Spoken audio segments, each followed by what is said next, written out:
Olá, meu amigo, meu irmão, que bom encontrar você mais uma vez neste culto dominical. Durante esses dias todos, Deus tem nos abençoado, Deus tem nos guardado, nós temos nos encontrado aqui através deste vídeo para juntos adorarmos a Deus.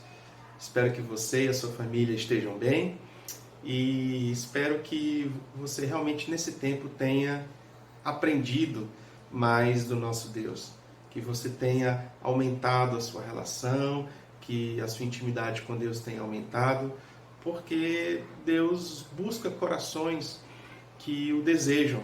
Deus está em busca de corações que o agradem.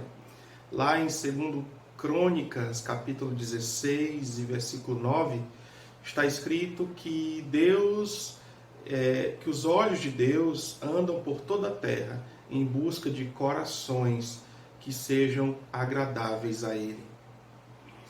Como está seu coração? Deus está em busca de corações adoradores, corações que o agradem, corações que estejam cheios da sua vontade. Foi assim com Davi, quando Samuel anunciou a Saul que o reinado dele estava sendo rejeitado por Deus. Samuel disse: Deus agora busca por toda a terra alguém cujo coração seja segundo a sua vontade. E essa pessoa foi Davi. Eu me lembro também de Jesus conversando com a mulher samaritana, onde ele fala que Deus está em busca daqueles corações que sejam adoradores, que adorem ao Senhor em espírito e em verdade. Deus está em busca de corações adoradores. Deus está em busca de corações agradáveis a Deus. Como está seu coração nesse tempo de tantas notícias ruins, de tanta dificuldade, de tanta ansiedade? Deus continua buscando as pessoas, buscando os corações que o agradem. E meu desejo, querido, é que nesse tempo você se deixe encontrar por Deus. Se deixe encontrar por Deus. Abra seu coração. Mostre-se humilde e agradável. Mostre-se atento à sua voz, à sua vontade. Porque assim você encontrará refúgio, descanso e paz diante a esse momento de tanta turbulência. E é nesse mesmo espírito de adoração que eu quero te convidar nesse momento a estar ofertando ao Senhor. As contas da igreja vão aparecer aqui no vídeo e gostaria que você, com o coração cheio de adoração, cheio de alegria, cheio de agradecimento ao nosso Senhor, pudesse estar realizando a sua oferta, entregando o seu dízimo para o sustento da casa de Deus. Não só isso, mas para a expansão do reino de Deus. Nesse tempo, a igreja tem sido um refúgio para muitos, não só no campo espiritual, onde temos dado aconselhamento, mas também na área social, onde temos ajudado a tantos através de cestas básicas, de remédios, de apoio de alguma forma. A igreja tem sido um refúgio, um apoio, um suporte a tantas famílias que estão sendo afetadas por esse momento da pandemia. Então, te convido nesse momento a estar ofertando, a estar realizando a sua oferta diante de Deus. Vamos orar? Senhor, meu Deus e meu Pai, que Tu possas estar abençoando a esse irmão que nesse momento vai estar ofertando, a essa pessoa que nesse momento está assistindo esse vídeo, que Tu possas guardá-lo, abençoá-lo, Pai. Que Tu possas, ó Deus, achá-lo nesse momento de dificuldade. Deus, que o Senhor possa consolar os corações, fortalecer os corações, de maneira que eles se tornem agradáveis a Ti. E que Tu venhas, Senhor, a se mostrar como refúgio forte diante desse momento de isolamento. Abençoa a todos nesse momento. Pai, guarda, abençoa. É o que eu te peço em nome de Jesus. Amém. Deus abençoe, amado. Que o Senhor continue falando ao seu coração, guardando a sua família, estando continuamente com você. Olá, povo de Deus, graça e paz. Mais uma vez, nós agradecemos ao Senhor pela oportunidade essa onde nós temos de trazer até você, a sua casa, para a sua família, para você especialmente, a mensagem da poderosa palavra do Senhor. E eu quero convidar você para fazermos uma oração. Queria que você concordasse com a minha oração, para que Deus esteja nos conduzindo nesse tempo, nos dando direção, nos dando sabedoria e entendimento da sua palavra. Vamos orar? Pai, muito obrigado. Te damos graças por sua infinita bondade, te damos graças por seu cuidado para conosco. Obrigado pelo privilégio que temos de ter acesso à palavra, de ouvir, de pregar. Senhor, que nesse momento nós possamos estar com o nosso coração atento para ouvirmos o que o Senhor tem a nos dizer. Da mesma maneira que haja disposição em nosso coração para aplicar, que haja uma aplicação de cada um de nós daquilo que o Senhor estará ministrando aos nossos corações. Nos abençoa, Pai, nesse tempo, nos abençoa nesta oportunidade, nós oramos no nome de Jesus. Amém. Eu espero que você esteja desfrutando juntamente com toda a sua família da mais perfeita paz. A paz que verdadeiramente é trazida pelo nosso Senhor e Salvador Jesus Cristo, Príncipe da Paz. Mesmo em meio a tantas dificuldades, turbulências, em meio a toda essa crise que estamos vivendo, mas nós podemos sim ainda desfrutar de uma verdadeira paz. Que você esteja desfrutando em seu coração e em sua casa, em sua família, desta maravilhosa paz. Nós vamos meditar hoje sobre o Sermão do Monte. Nós estamos numa série de ministrações sobre esse sermão e eu quero lembrar aqui a você que o Sermão do Monte ele é registrado em três capítulos do Evangelho segundo escreveu Mateus.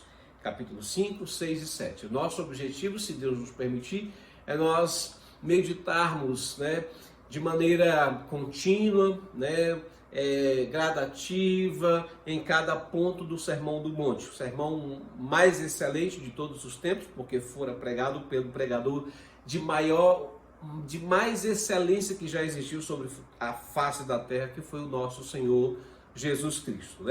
Então, nós já tratamos, capítulo 5 de Mateus, até o versículo 20. Tratamos sobre as bem-aventuranças, fomos até o versículo 13, mais ou menos em diante, 14, 15, do 16 e 17, 13 a 16, Jesus nos apresentou a identidade do cristão e a sua função, onde nós vimos ali ser sal e luz. E do 17 ao 20, que foi a última mensagem que nós pregamos, Jesus fez uma introdução para o que ele vai dizer agora, que é o que nós vamos começar a falar, uma aplicação do seu ensino. Então, do 17 ao 20, ele trouxe uma orientação, e eu quero só lembrar você aqui do que ele disse no 17 ao 20. Para o seu público, que eram os seus discípulos e a multidão, eles que estavam ouvindo ali a sua mensagem, ele disse o seguinte: olha, não pense que eu vim abolir a lei, não, eu vim simplesmente para cumprir, e então ele faz toda aquela orientação acerca da lei.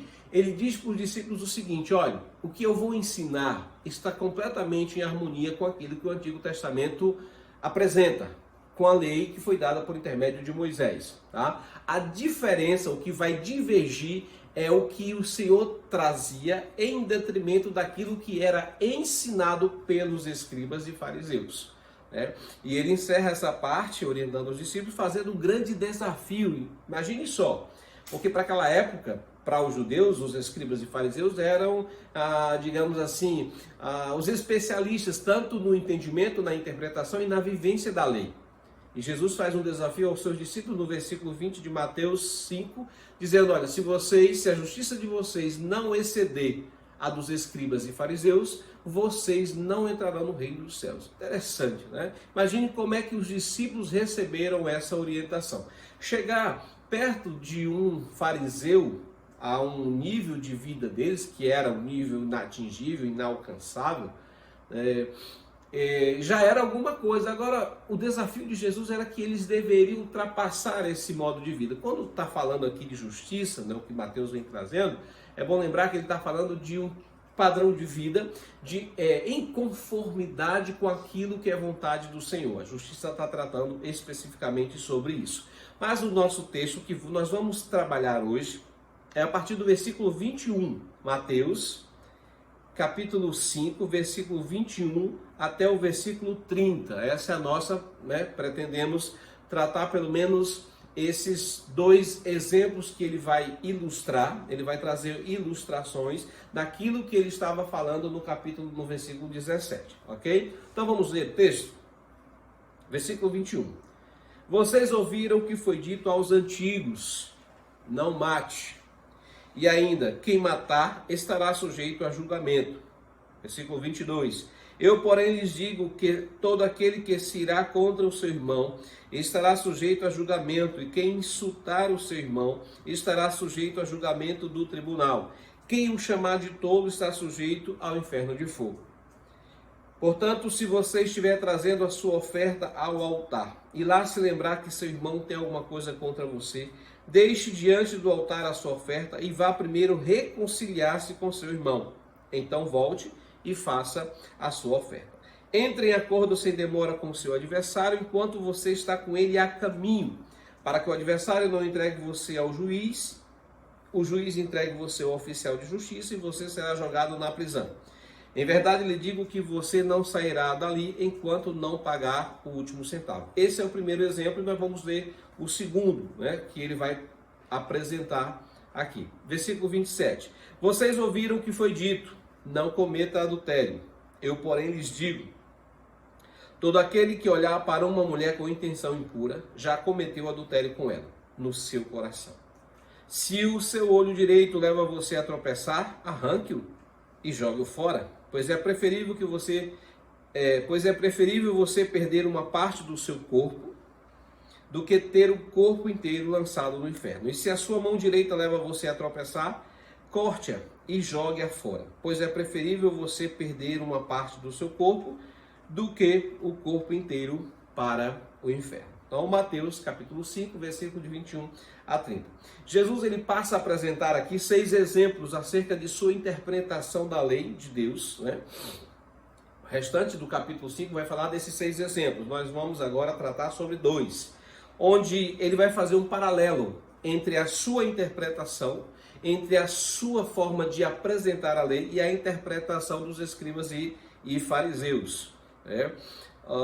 Isso é interessante, que o contraste que é apresentado aqui não é entre a lei, é bom lembrar, Eu quero deixar bem claro que ele vai fazer um paralelo, não é entre o que a lei de Moisés apresenta e o que Cristo veio apresentar. Não, o paralelo, a contraposição, esse contraste se dá entre a forma que os judeus, os escribas e fariseus, interpretavam a lei, apresentando para o povo, interpretavam a lei de Moisés, e o que Cristo apresentava. Então esse paralelo, essa diferença está na interpretação dos escribas e fariseus e daquilo que Cristo veio realmente apresentar. Mas onde está a diferença? Qual é a distinção? Onde é que está a diferença em relação a isso? Paulo corrobora com isso, um fariseu, Paulo foi um fariseu, então ele vai corroborar com isso, falando dessa distinção lá em Romanos 7:9, quando ele especifica essa questão da letra da lei e do espírito da lei. Quando ele compreende isso, então ele vai trazer esse relato. Então é exatamente essa distinção. O que os fariseus, a interpretação dos escribas e fariseus se fundamentava na letra da lei. Jesus veio trazer agora, mostrando para os seus discípulos, para as pessoas, que eles precisavam entender o espírito da lei. Depois que ele define sua atitude para com a lei, de que veio para cumprir, de que estava ali realmente advertindo os seus ouvintes, que ele precisava tomar consciência disso, ele vem agora com as ilustrações práticas. Então, esse versículo 21 em diante são ilustrações práticas que normalmente todas essas ilustrações começam com uma fórmula comum. Ouvistes, que foi dito aos antigos, eu porém vos digo. Essa expressão, essa fórmula, não está dizendo, olha o que Deus disse, olha o que eu digo. Não. Ouvistes o que foi dito aos antigos, está dizendo, olha, ouviste a interpretação que os escribas e fariseus, os mestres da lei, trouxeram para vocês. E agora o que eu vou dizer para vocês. Então nós vamos analisar. É bom lembrar que os escribas e fariseus sempre foram culpados de reduzir o sentido e até mesmo os requisitos da lei. Vamos para o versículo 21. Preste sua atenção. Vocês ouviram o que foi dito aos antigos. Não mate. Eu estou lendo aqui na nova versão, né, a RNA, Almeida atualizada, por isso que está dentro, né, desse contexto aqui. Não mate.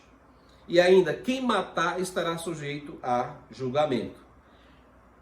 Existem duas críticas aqui que são feitas e a gente precisa ressaltar. Primeiro, uma delas é que os escribas estavam acrescentando algo ao mandamento. No mandamento, ou mandamento apresentado, né, por intermédio de Moisés, né, Moisés traz a lei, Deus traz a lei através de Moisés, só existe que é o sexto mandamento: não mate, ou não matarás, ou não matar. Esse é o mandamento. O que foi que eles fizeram? Eles acrescentaram essa injunção: quem matar estará sujeito a julgamento. E o que é mais grave é que eles colocaram a consequência ou a punição da desobediência a esse mandamento. Eles colocaram, né, eles restringiram a uma punição local, um tribunal local, ou seja, um tribunal referente ao sinédrio. Eles não mencionam aqui o juízo divino. O que eles fazem com isso? O que os judeus, o que os escribas e fariseus fizeram com isso? Eles estão simplesmente despindo o mandamento do seu verdadeiro e grandioso conteúdo, reduzindo meramente o quê? A uma questão de homicídio literal.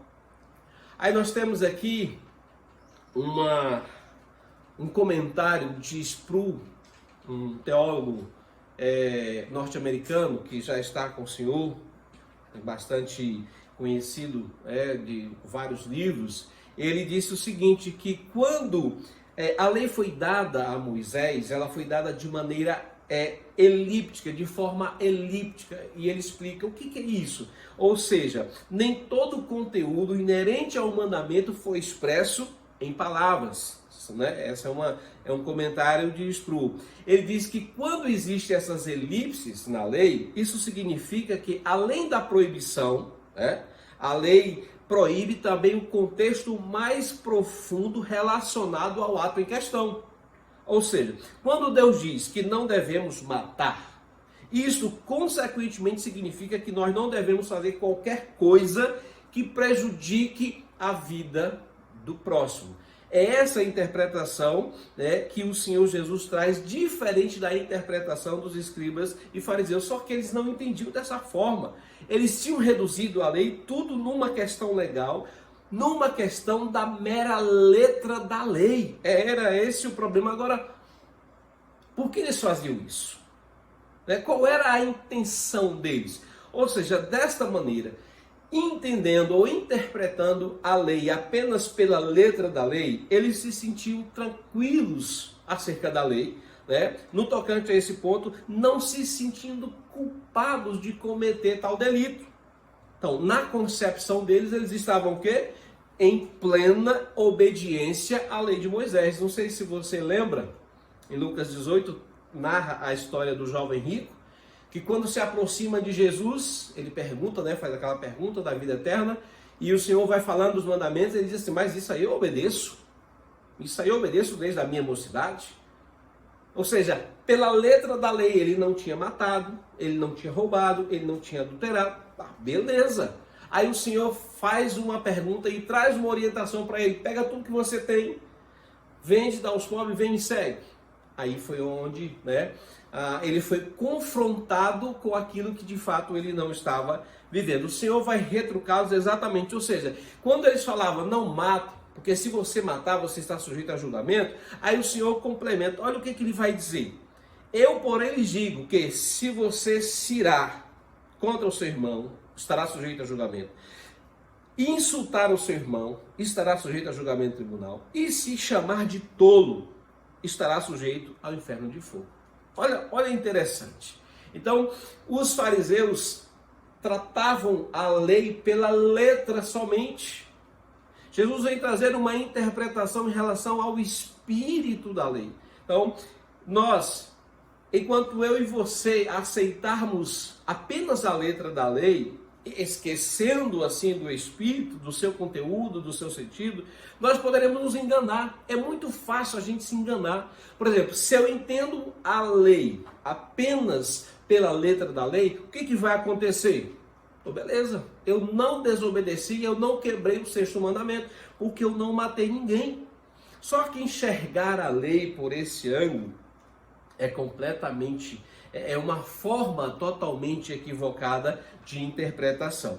Então, nesse texto aqui, né, nesse primeiro exemplo aqui, nessa primeira ilustração, Jesus ele vai mostrar o seu ponto de vista, trazendo para nós 3 princípios básicos. E aí eu quero, né, seguindo esse mesmo entendimento que a gente já tem compartilhado, a gente tem seguido uma linha aqui de interpretação e de comentários de Martin Lloyd Jones, e a gente segue nessa mesma linha. Ele vai apresentar 3 princípios. Primeiro, o que o Senhor vai dizer?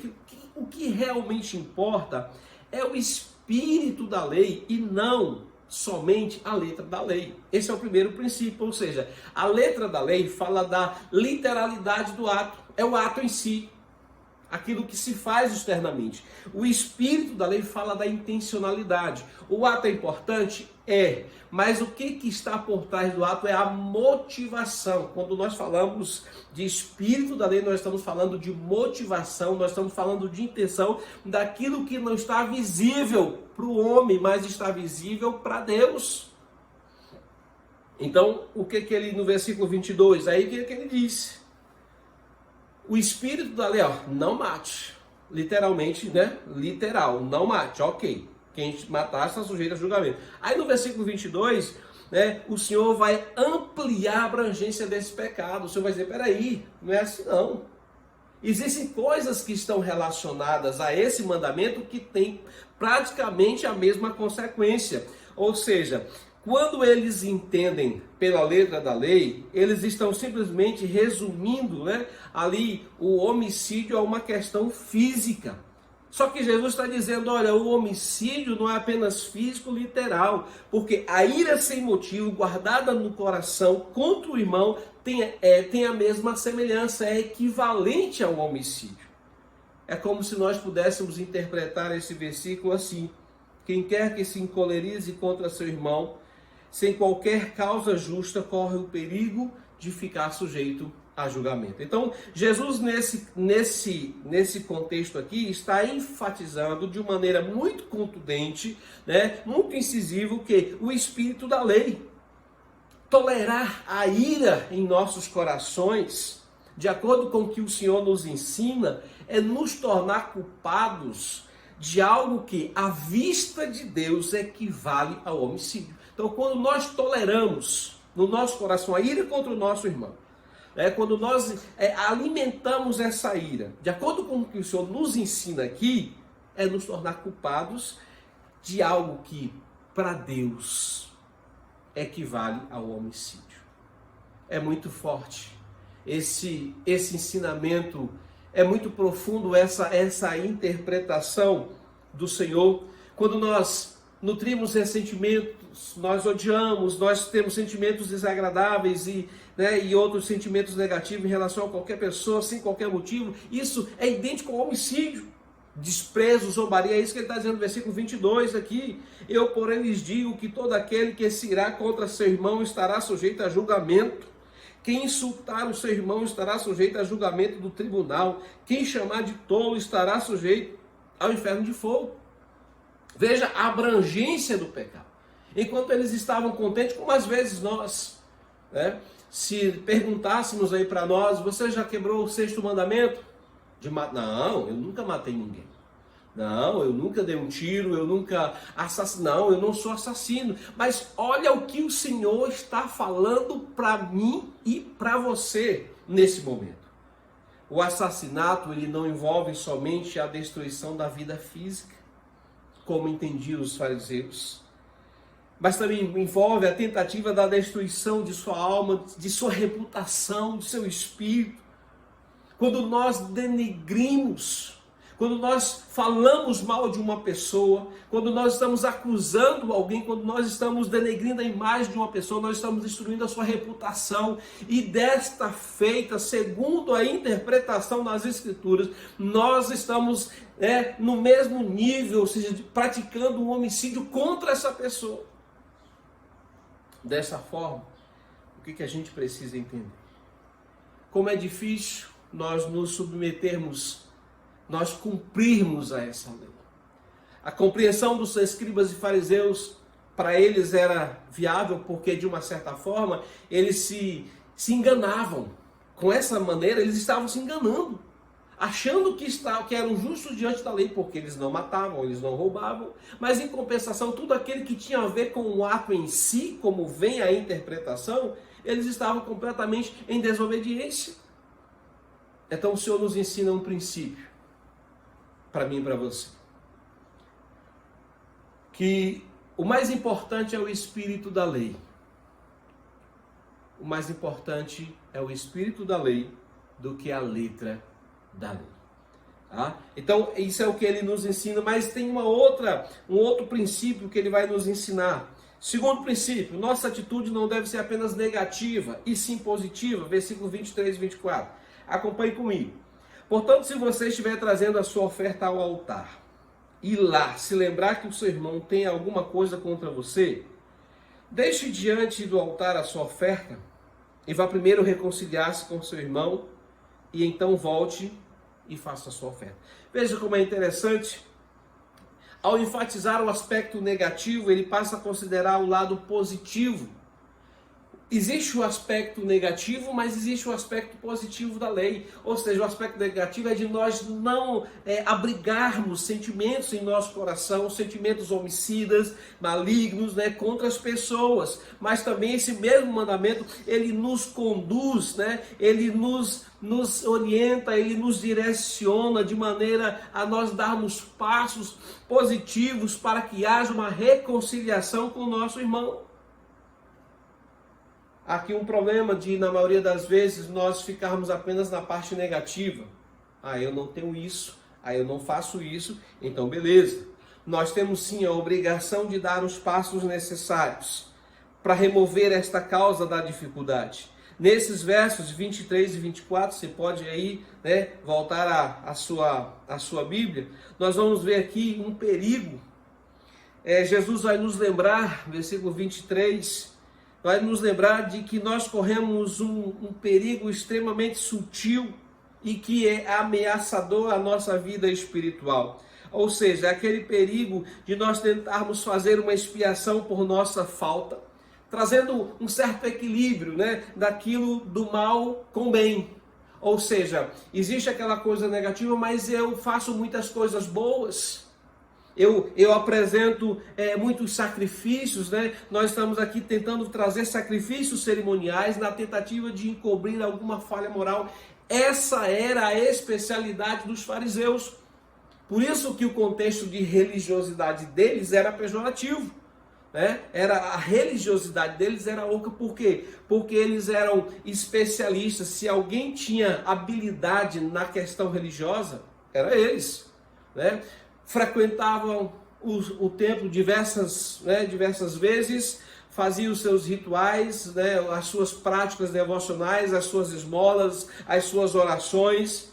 Eles eram especialistas nisso. E com isso eles tentavam abafar aquilo que de fato precisava ser resolvido, o conserto que precisava haver, a reconciliação, os passos positivos que precisavam ser dados.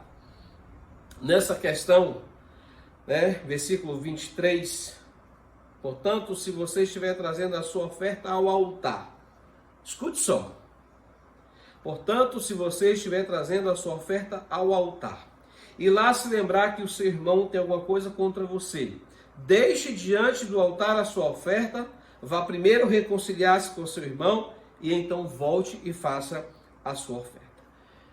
O que o Senhor está nos ensinando nesse momento? De que mesmo diante do altar, chegamos ao altar do Senhor, com a oportunidade, com o desejo de trazer ao Senhor uma oferta, de oferecer a Ele um sacrifício, o nosso culto. Nós fomos cultuar ao Senhor. E ali, se nós lembrarmos de algo que fizemos ou nós falamos contra alguém, de algo que nós entristecemos, né? Seja em palavras, em ações, ou sendo motivo de escândalo para essas pessoas, alimentando sentimentos, o que o texto nos orienta? O texto diz que nós devemos deixar ali por um instante. Nós devemos guardar ali a nossa oferta. Se nós entendemos, estamos ali para o culto, para a nossa adoração. Mas existem pendências entre a minha vida e a vida do meu irmão. E eu percebi ali, se eu tenho ira, ressentimento, eu guardo mágoa, vários outros sentimentos. Naquele momento, Jesus diz o seguinte: deixa ali a sua oferta. Mas não é para você deixar de cultuar, não, meu. Não é para você parar e, não, então não vou para a igreja, então não vou para o culto. Não, ele está dizendo, deixa a sua oferta, para ali por um momento e vai procurar o seu irmão para um conserto. É necessário que eu procure consertar primeiro a situação com meu irmão. Hernandes Dias Lopes diz que reconciliar-se com os desafetos deve preceder a oferta no altar. Primeiro Deus aceita a vida do adorador e depois a sua oferta. Aos olhos do Senhor não há qualquer valor no ato de adoração. Preste sua atenção. Escute bem. Aos olhos do Senhor não há qualquer valor no ato de adoração se eu estiver nutrindo algum pecado do qual eu tenha consciência e entendimento. Não sei se você lembra, mas eu quero trazer aqui para que seja lembrado por nós a história de Saul. 1 Samuel capítulo 15, nós temos ali uma atitude de Saul que chama a nossa atenção. Deus dá a ele uma orientação na guerra contra os amalequitas para que estes fossem totalmente exterminados com tudo que tinham. E Saul simplesmente poupa os amalequitas, né? Alguns dos desposos, e em especial o rei. E quando confrontado por Samuel, ele diz, não, eu deixei essas coisas para trazer uma oferta para o Senhor. Samuel diz para ele, profeta Samuel, vem cá, o senhor acha que Deus teria tanto prazer em holocaustos, em sacrifícios, do que em obedecer a sua palavra? Aí ele completa, né? O obedecer é melhor do que o sacrificar. O nosso relacionamento com Deus não poderá estar correto, jamais estará correto, enquanto o meu relacionamento com o outro, com o próximo, estiver errado. Então nós precisamos de conserto, é isso que o texto está trazendo. Então os fariseus resumiram, não, eu não matei ninguém, então eu estou beleza. Não, não é assim, isso é a interpretação deles, né, que facilita para eles, que facilita uma obediência, mas o Senhor está falando, olha, a letra, ou seja, a lei não é assim. A lei está falando de algo mais abrangente, daquilo que cerca esse assassinato, aquilo que vem antes, fala de uma relação, de sentimentos que nós podemos agregar ou permitir, nutrir em nossos corações. E por último princípio, aqui nessa ilustração, versículo 25, ele fala de uma urgência para esse conserto. Então no 23 e 24 ele está falando de que nós precisamos dar passos, de que nós não devemos apenas ficar no lado negativo do mandamento, de nós não termos isso, de não fazermos isso ou não fazermos aquilo. Mas ele está dizendo que nós temos, né, o lado positivo, que nós precisamos dar passos, nós precisamos tomar a iniciativa para a reconciliação. E ele está dizendo aqui que essa reconciliação precisa ser urgente. Versículo 25, acompanhe comigo. Entre em acordo sem demora com o seu adversário, enquanto você está com ele a caminho, para que o adversário não entregue você ao juiz, o juiz entregue você ao oficial de justiça e você seja jogado na prisão. Em verdade lhe digo que você não sairá dali enquanto não pagar o último centavo. O que ele está falando? Ele usa uma ilustração comercial para falar da urgência de que nós precisamos dessa reconciliação o mais rápido possível. Ou seja, enquanto nós podemos resolver as nossas pendências, ou seja, ele disse, olha, entre em acordo sem demora com o seu adversário enquanto você está com ele a caminho. Nós estamos a caminho. Então vamos resolver as nossas pendências. Se você está magoado com alguém, se alguém lhe feriu ou você feriu alguém, não vamos fazer de conta, eu faço de conta que não vi, ou ele faz de conta que não magoou. Vamos consertar a nossa relação, vamos consertar o nosso relacionamento e de maneira urgente. Sabe por quê? Porque amanhã pode ser muito tarde. Em todos os aspectos. Ele está dizendo, se você não resolver enquanto estiver a caminho, vai haver um julgamento e você será punido. As duas partes entrarão ali, haverá um julgamento e haverá uma punição. E severa e dura será essa punição. Então, antes que chegue a esse julgamento, eu e você, nós precisamos, vamos conversar.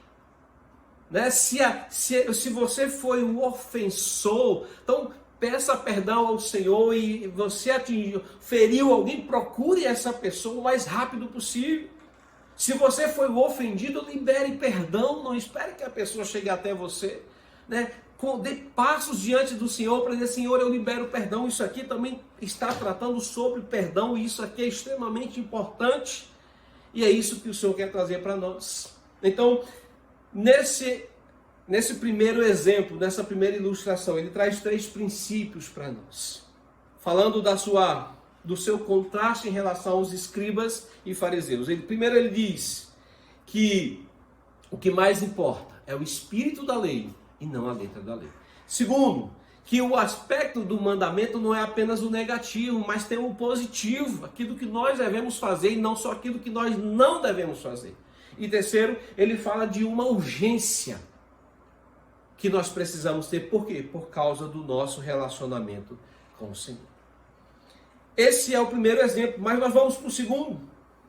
O segundo é do versículo 27, ele vai tratar a mesma coisa. Versículo 27, ele diz, vocês ouviram o que foi dito? Usando a mesma forma, não cometa adultério. Eu, porém, lhes digo que todo o que olhar para uma mulher com intenção impura, já cometeu adultério com ela no seu coração. Se o seu olho direito leva você a tropeçar, arranque e jogue fora. Pois é preferível você perder uma parte do seu corpo do que o corpo inteiro lançado no inferno. Se a sua mão direita leva você a tropeçar, corte-a e jogue-a fora, pois é preferível você perder uma parte do seu corpo do que o corpo inteiro ir para o inferno. Então, ele está usando o mesmo sentido.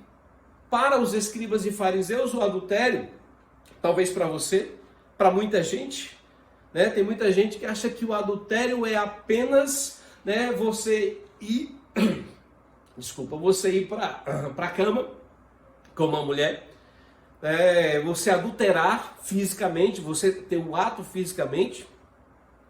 Mas o que Jesus está dizendo aqui é algo mais abrangente. O adultério não é apenas o ato físico. Se você olhou, não é aquele olhar de relance, é aquele olhar de foco, de intenção. Se houve motivação, se houve um sentimento lascivo em seu coração, você cometeu adultério. Você adulterou. Então, com isso, o que Jesus estava dizendo? Olha a exigência da lei. A exigência da lei é muito mais profunda.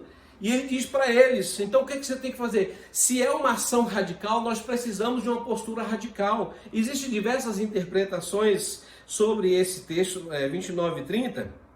Claro que Jesus está falando aqui de maneira metafórica, Isso aqui não é literal, não é para você decepar, você arrancar o seu olho, decepar a sua mão. Não. Existem algumas interpretações e uma delas é que, na opinião daquelas pessoas que estavam ouvindo ali, que era público de Jesus, o olho direito e a mão direita eram os órgãos mais importantes que eles consideravam. Então, como se Jesus dissesse, olha, tome uma atitude radical. Se existe alguma coisa na sua vida que está fazendo você pecar, seja radical, mesmo que aquilo seja o mais importante para você, o olho direito e a mão direita. É isso que o Senhor está falando. Diante de uma situação de pecado, nós precisamos, ou eu sou radical contra o pecado, ou o pecado será radical contra a minha vida. Então, nesses dois exemplos, É isso que o Senhor está trazendo para nós. É essa diferença, é essa distinção de letra da lei, de espírito da lei. Então, para os escribas e fariseus, os religiosos, eles estavam, beleza, sexto e sétimo mandamento, eles estavam em obediência. Jesus está dizendo que não. Guardar sentimento, guardar ressentimento, ódio, ira, zombaria, escárnio contra o seu irmão, equivale a homicídio, você assassina do mesmo jeito.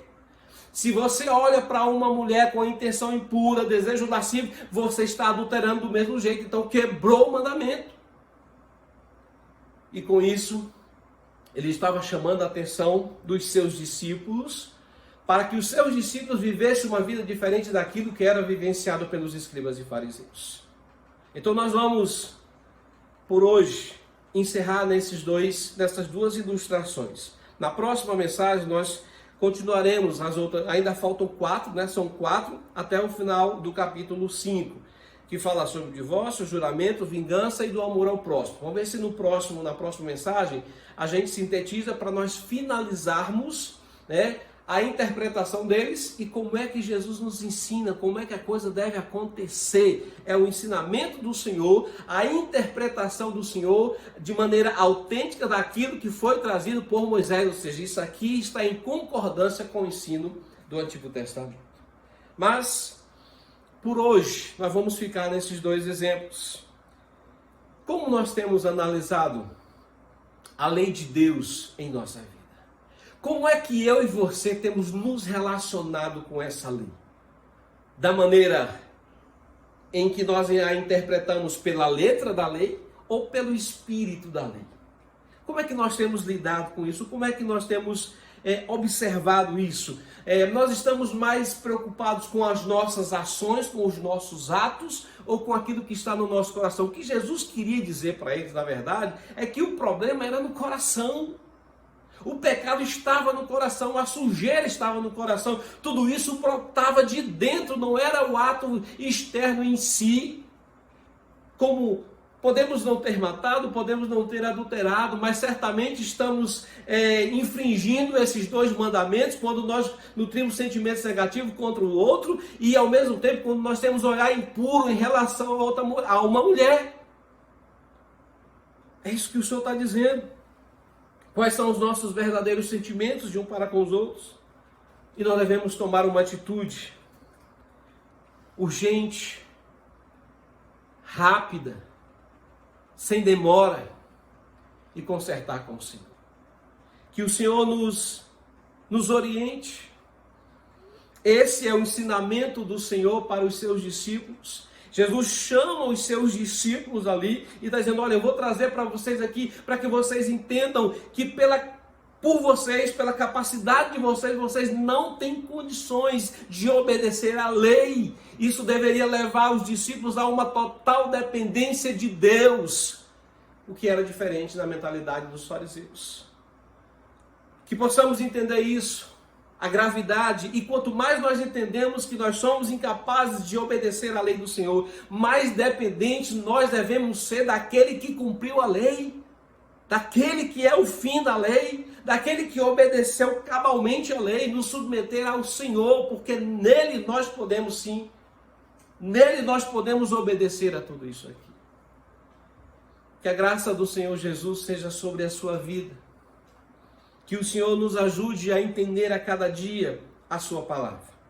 Eu convido você para no próximo domingo, se Deus nos permitir, nós tratarmos dos demais pontos e assim tentando finalizar o capítulo 5, dando continuidade ao Sermão do Monte. Que Deus em Cristo nos abençoe. Vamos orar. Pai, muito obrigado pela tua palavra, muito obrigado pelo teu ensinamento para conosco. Continua, Senhor, com a tua mão estendida sobre nós, nos sustentando na caminhada, nos guardando e nos fortalecendo, mesmo em meio a toda essa turbulência que nós estamos vivendo. Deus, abre o nosso entendimento para a tua palavra, que sejamos firmados cada vez mais nela. Abençoa o teu povo, em nome de Jesus. Que o amor do Senhor, o imensurável amor de Deus, a comunhão do Filho Jesus Cristo, a comunhão e a consolação do Espírito Santo de Deus seja sobre a sua vida. seja sobre todos nós, hoje e para todo sempre. Amém e amém. Deus te abençoe, Deus abençoe a sua casa, Deus abençoe a sua vida, no nome de Jesus.